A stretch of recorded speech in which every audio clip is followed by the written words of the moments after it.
पत्रकारिता का पेशा गुनाह नहीं है। सवाल करना देशद्रोह नहीं है। अगर आप सत्ता में बैठे हुक्मरानों को कटघरे में रखते हैं, उनकी जवाबदेही तय करते हैं, तो वो देशद्रोही नहीं हो सकता। बिल्कुल नहीं। वो सिर्फ अपना काम कर रहा है। हो सकता है कि ये देश और इस देश को चलाने वाली सरकार, इस सरकार के अंतर्गत काम करने वाला गोदी मीडिया ये बात भूल चुका हो, मगर हकीकत यह है कि पत्रकारिता का फर्ज होता है मजलूम के साथ खड़े होना, उसके साथ खड़े होना जिसकी आवाज को सरकार लगातार दबा रही है। इस कार्यक्रम का नाम है बोल के लब आजाद है तेरे। न कोई ताकत, न कोई अदावत, और चाहे पूरा सिस्टम ही क्यों ना चाहे, तेरे बोल पर अंकुश नहीं डाल सकते। बोल के लब आजाद है तेरे। आज इस कार्यक्रम का शीर्षक पहले से कहीं ज्यादा प्रासंगिक हो गया है।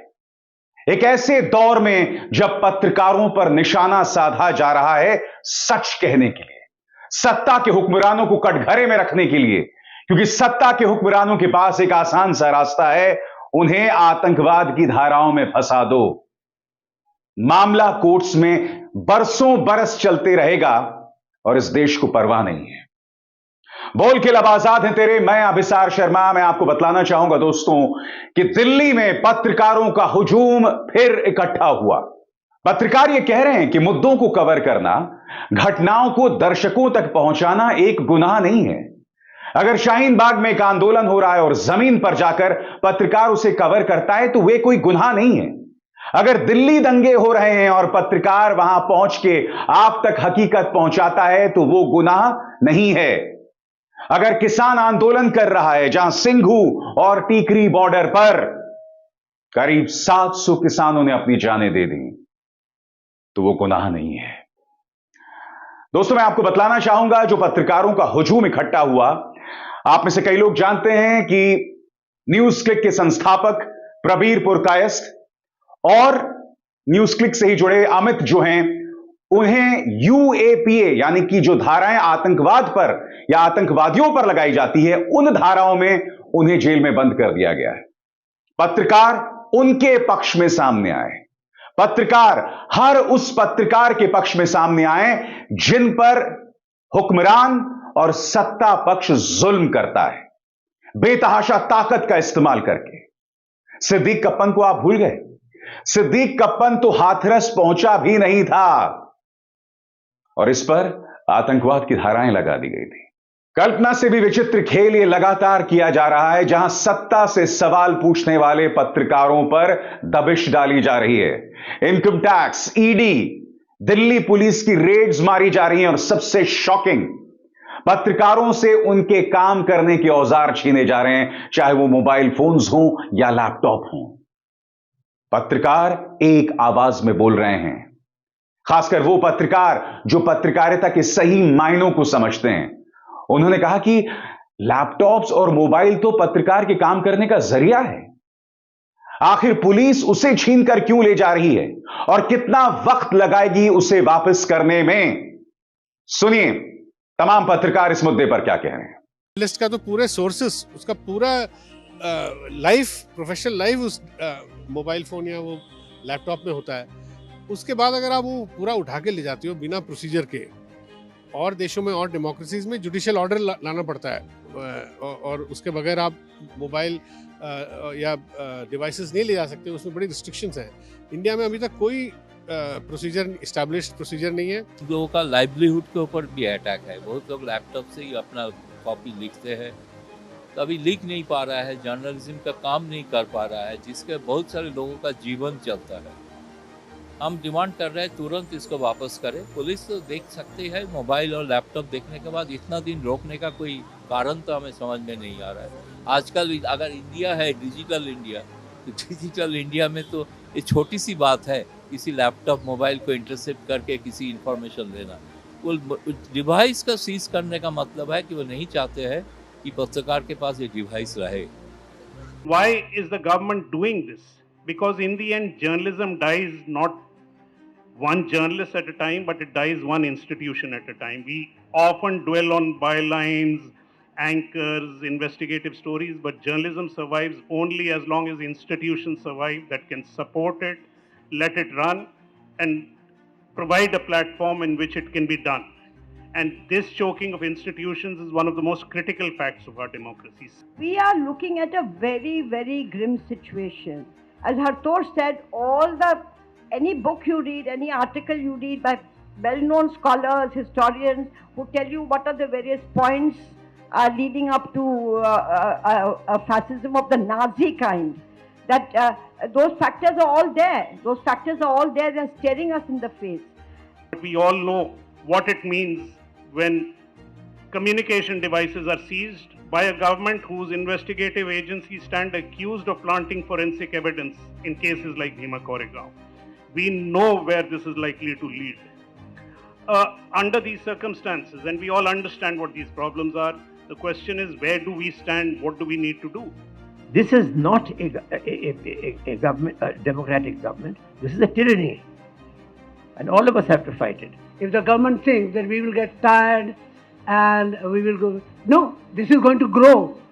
दोस्तों, मैं आपको बतलाना चाहूंगा कि पत्रकारों ने राष्ट्रपति द्रौपदी मुर्मू को बाकायदा यह खत लिखा है और इस खत में यही लिखा गया है कि पत्रकारिता गुनाह नहीं है।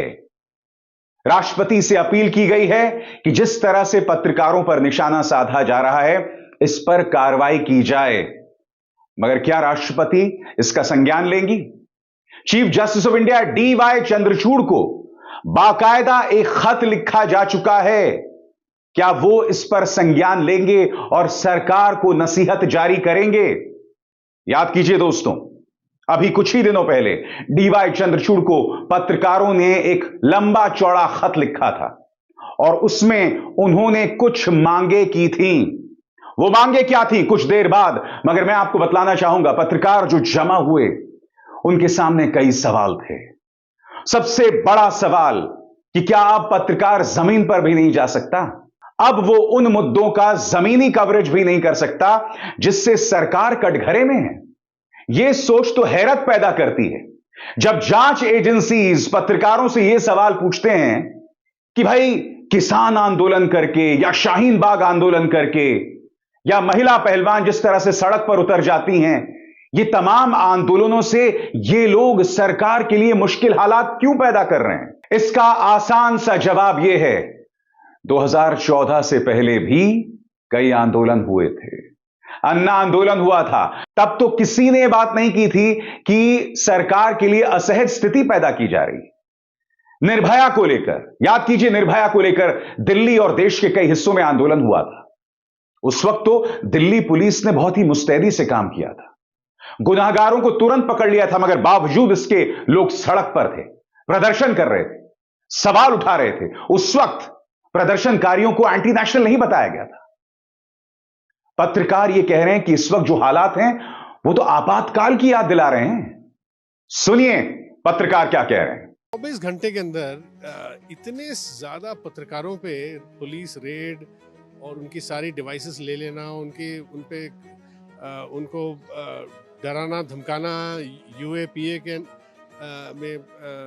को लेके धमकाना, मैंने तो कभी अपने जर्नलिस्टिक करियर में नहीं देखा। ये एक तरह से शायद इमरजेंसी के टाइम इतनी तादाद में हुआ होगा, उसके इमरजेंसी के बाद अगर कोई इतनी इंटेंसिटी से पत्रकारों पे प्रहार हुआ है तो मेरे ख्याल यही हुआ है। इसके बारे तो सबको मालूम है क्या हो रहा है इस देश में। जो भी डिसेंट है, जो भी क्रिटिसिज्म सरकार का एग्जामिनेशन होना चाहिए मीडिया पे, उस पर रोक लगाने की पूरी कोशिश चल रही है।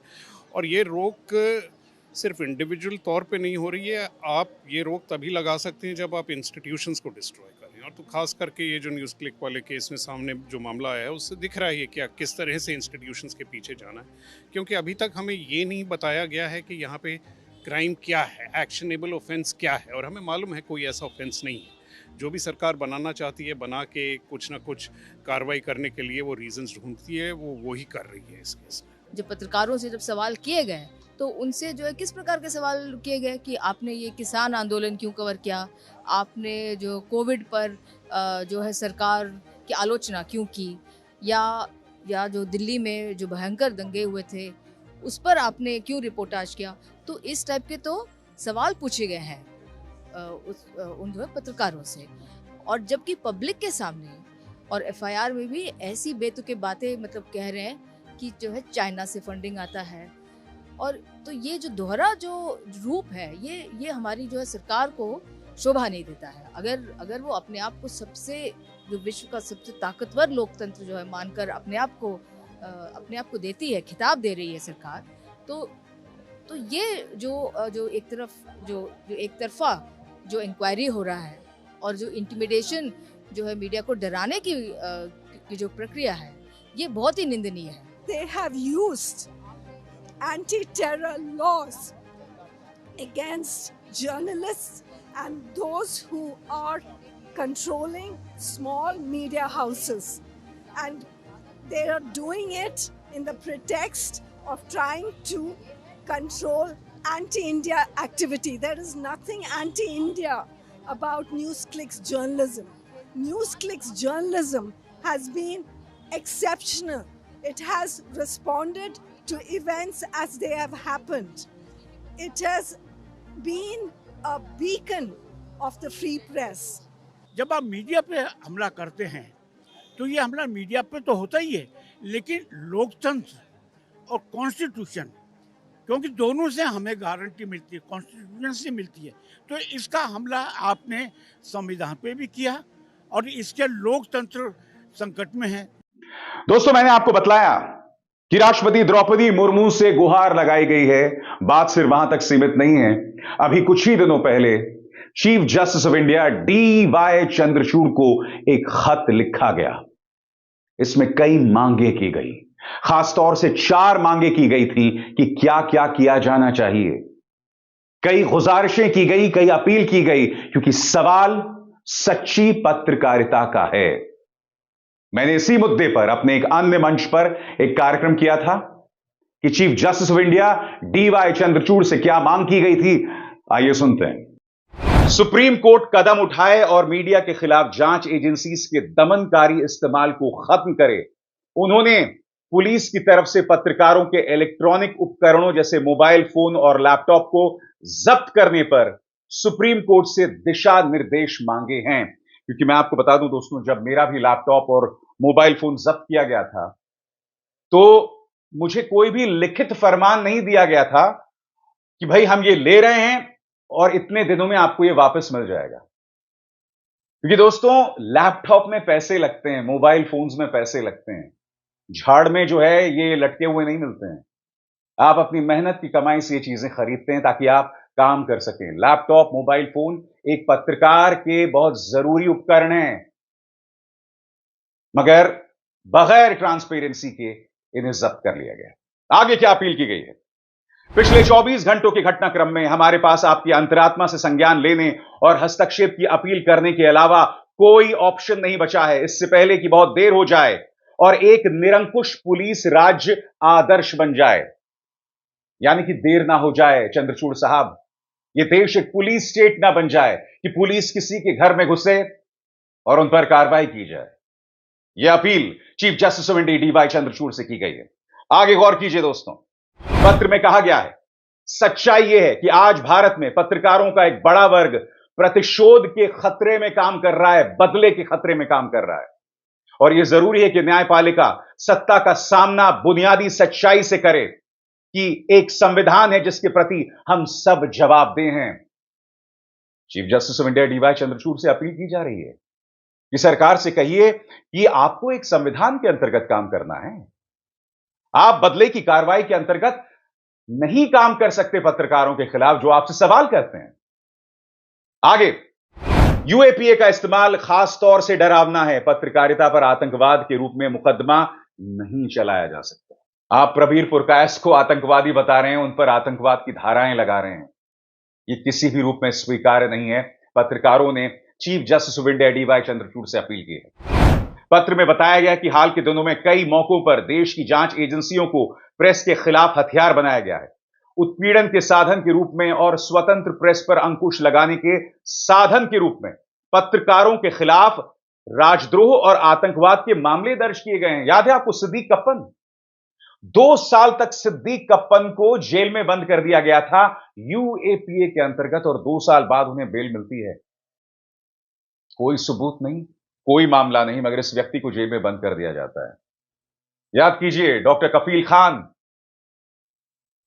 एनएसए के अंतर्गत, राष्ट्रीय सुरक्षा एक्ट के अंतर्गत इस व्यक्ति को 9 महीने तक जेल में बंद रखा जाता है।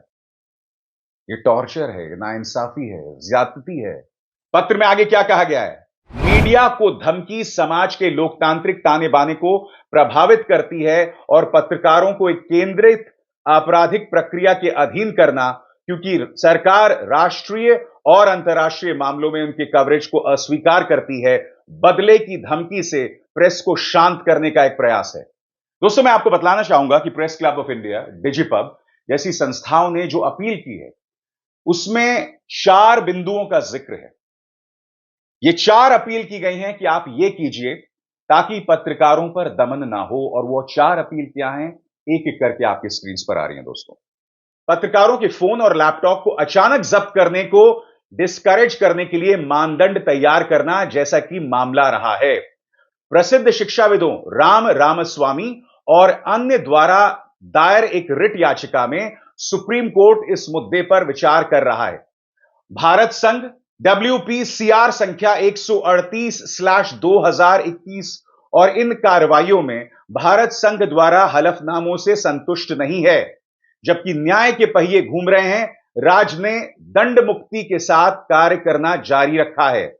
उपकरणों की जब्ती हमारे पेशेवर काम में समझौता करती है, जैसा कि सुप्रीम कोर्ट ने स्वयं पेगासस मामले में कहा है। स्रोतों की सुरक्षा मीडिया की स्वतंत्रता का एक महत्वपूर्ण और आवश्यक परिणाम है, लेकिन लैपटॉप और फोन अब केवल आधिकारिक उपकरण नहीं है जिसका उपयोग आधिकारिक व्यवसाय करने के लिए किया जाता है। जो मैंने अभी कुछ देर पहले आपसे कहा कि जरूरी उपकरण हो गए हैं।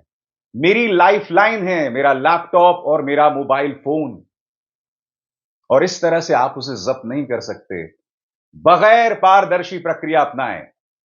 दूसरा मुद्दा आपकी स्क्रीन पर, पत्रकारों से पूछताछ और उनसे बरामदगी के लिए दिशा निर्देश विकसित करना, ताकि यह सुनिश्चित किया जा सके कि इन्हें मछली पकड़ने के अभियान के रूप में नहीं चलाया जाए, जिसका वास्तविक अपराध से कोई लेना देना नहीं है। फिशिंग एक्सपेडिशन दोस्तों, यानी कि आपने फेंक दिया अपना तार, मछली जो भी पकड़ में आई, जो भी प्रक्रिया होगी वो पारदर्शी होगी और बहुत जरूरी है उसके लिए। तीसरा बिंदु, उन राज्य एजेंसियों और व्यक्तिगत अधिकारियों की जवाबदेही सुनिश्चित करने के तरीके खोजना जो कानून का उल्लंघन करते पाए जाते हैं या पत्रकारों के खिलाफ उनके पत्रकारीय काम के लिए अस्पष्ट और खुली जांच के जरिए अदालतों को जानबूझकर गुमराह करते हैं। और यहां पर उन पुलिस अधिकारियों के खिलाफ जवाबदेही तय करने की बात की जा रही है। यह कहा जा रहा है कि भाई कुछ जो पुलिस अधिकारी होते हैं, कुछ वो लोग ट्रांसपेरेंसी में काम नहीं करते, पारदर्शिता में काम नहीं करते हैं, जो मन आता है वो लोग उस तरह से करते हैं। जवाबदेही तय की जाए। और चौथा और आखिरी बिंदु आपकी स्क्रीन पर दोस्तों, पत्र में कहा गया है कि पत्रकारों और समाचार प्रोफेशनल्स के रूप में हम किसी भी प्रामाणिक जांच में सहयोग करने के लिए हमेशा तैयार और इच्छुक हैं। हालांकि तदर्थ व्यापक जब्ती और पूछताछ को निश्चित रूप से किसी भी लोकतांत्रिक देश में स्वीकार्य नहीं माना जा सकता, जिसने खुद को अकेले ही लोकतंत्र की जननी के रूप में विज्ञापित करना शुरू कर दिया है। दोस्तों, हो क्या रहा है कि साल 2014 से इस बात की नींव रख दी गई थी कि अगर आप प्रधानमंत्री मोदी से सवाल करेंगे तो आप पाकिस्तान चले जाओ। पाकिस्तान से अब बात चीन पर आ गई है, यानी कि पाकिस्तान के सहारे पहले हमला, उसके बाद चीन का जिक्र किया जाता है। यह बात अलग है कि प्रधानमंत्री नरेंद्र मोदी जब हमारे 21 जवान शहीद हो जाते हैं तो अपने मुंह से चीन शब्द एक बार भी नहीं कहते। और हम नहीं भूलें, 2014 से पहले प्रधानमंत्री अक्सर देश को कहा करते थे कि चीन को लाल आंख दिखाना है। यानी कि सरकार अब मुद्दों का इस्तेमाल राजनीति के लिए कर रही है, चाहे वो देशभक्ति हो, चाहे वो देशद्रोह हो, चाहे वो राष्ट्रवाद हो। और जब आप इन मुद्दों का इस्तेमाल करते हैं, जब आप यूएपीए जैसी धाराएं पत्रकारों पर लगा देते हैं, तो फिर तो कोई जवाब नहीं होता ना। मैं अपने बारे में या प्रबीर के बारे में जो प्रोपेगेंडा लगातार देख रहा हूं, गोदी मीडिया का एक बहुत बड़ा हिस्सा जिस तरह से निशाना साध रहा है, मानो हमारे खिलाफ एक भीड़ खड़ी की जा रही है। अगर कुछ गुनाह किया होता तो सवाल पूछने की हिम्मत नहीं होती, लोगों के मुद्दों को आप तक लाने की हिम्मत नहीं होती। मगर यह सरकार भी जानती है कि मुद्दा कोई काल्पनिक गुनाह नहीं है। यह सरकार भी जानती है मुद्दा है कि जब आप मजलूम की आवाज को उठाओगे, जब आप सरकार को कटघरे में रखोगे, तो तुम्हारा हश्र यही होगा। मगर जैसे कि इस कार्यक्रम का नाम है बोल के लब आजाद हैं तेरे।